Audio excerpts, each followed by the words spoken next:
जुमे का दिन अहमियत, फजीलत और आमाल मुकम्मल जानकारी। बिस्मिल्लाहिर्रहमानिर्रहीम। अल्लाह के नाम से जो बड़ा मेहरबान बहुत रहम वाला है। सब तारीफें अल्लाह ताला के लिए हैं जो सारे जहान का पालनहार है। हम उसी से मदद व माफ़ी चाहते हैं। अल्लाह की लातादाद सलामती, रहमतें व बरकतें नाजिल हों मुहम्मद अलैहि वसल्लम पर, आपकी आल व औलाद। जुमे के दिन की अहमियत। यूं तो सब दिन अल्लाह ताला के बनाए हुए हैं, मगर जुमे के दिन की अहमियत को बयान करते हुए अल्लाह के रसूल सल्लल्लाहु अलैहि वसल्लम ने इरशाद फरमाया, अल्लाह ताला ने हमसे पहले के लोगों को जुमे से महरूम रखा। चुनांचे यहूदियों के लिए सनीचर और ईसाइयों के लिए इतवार का दिन था। फिर अल्लाह हमें ले आया और उसने हमारी जुमे के दिन की तरफ रहनुमाई की। उसने दिनों की तरतीब इस तरह बनाई कि पहले जुमा, फिर सनीचर और उसके बाद इतवार। इसी तरह वह क़यामत के दिन भी हमसे पीछे होंगे। हम दुनिया में आए तो आखिर में हैं, लेकिन क़यामत के रोज़ हम पहले होंगे और तमाम उम्मतों में सबसे पहले हमारा फैसला किया जाएगा। मुस्लिम जुम्मा, सबसे बेहतर दिन जिसका सूरज तुलुआ हुआ, जुमे का दिन है। इसमें आदम अलैहि को पैदा किया गया, इसी में उन्हें ज़मीन पर उतारा गया, इसी दिन उनकी तौबा कबूल की गई, इसी दिन उनकी वफ़ात हुई और इसी दिन क़यामत कायम होगी। हर जानदार जुमे के दिन सुबह से लेकर सूरज निकलने तक क़यामत से डरते हुए उसके इंतज़ार में रहता है, सिवाय जिन्न व इंस के। और जुमे के दिन एक वक्त ऐसा भी आता है कि ठीक उसी वक्त में जो बंदाए मुस्लिम नमाज पढ़ रहा हो और वह अल्लाह से जिस चीज़ का सवाल करे तो अल्लाह उसे वह चीज़ अता करता है। अबू दाऊद 46 सही।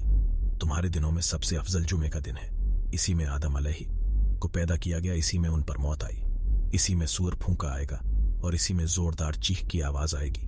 अबू दाऊद 45 सही। बेशक यह ईद का दिन है जिसे अल्लाह ने सिर्फ मुसलमानों के लिए ईद का दिन बनाया है। लिहाजा जो शख्स नमाज जुमा के लिए आए तो वह गुस्ल करे, खुशबू हो तो ज़रूर लगाएं और तुम पर मिसवाक करना लाजिम है। इब्ने माजाह और ननब सही। जुमे के दिन की फजीलत। बेशक जुमे का दिन तमाम दिनों का सरदार है और अल्लाह के नज़दीक सबसे ज़्यादा अजमत वाला है।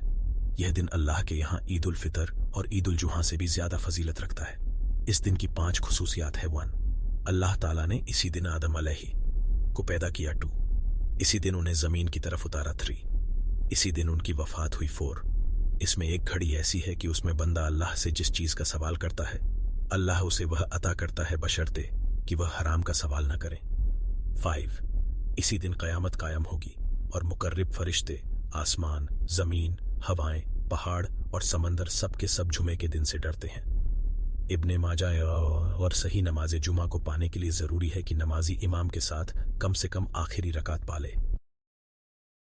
अगर वह आखिरी रकात नहीं पाता या वह इमाम के साथ दूसरी रकात के रुकुओं के बाद शरीक होता है तो उसे इमाम के सलाम फेरने के बाद खड़े होकर सिर्फ 2 रकात नहीं बल्कि ज़ुहर की 4 रकात पढ़नी होगी, इसलिए कि आप सल्लल्लाहु ने फरमाया, जो शख्स नमाज जुमा की 1 रकात पाले वह उसके साथ 1 रकात को और मिलाए। इब्ने माजाह 1121 सही। जो शख्स नमाज जुमा या किसी और नमाज की 1 रकात पाले तो उसने नमाज बाजमात का सवाब पा लिया। नसाई 557। इब्ने माजाह 1123 सही। जब तुम जुमे की 1 रकात को पालो तो उसके साथ 1 रकात को और मिला लेना, और जब तुमसे दूसरी रकात का रुकुआ भी छुट जाए तो तुम 4 रकात पढ़ना। इब्ने अबी शैबा, तबरानी, बहकी सही।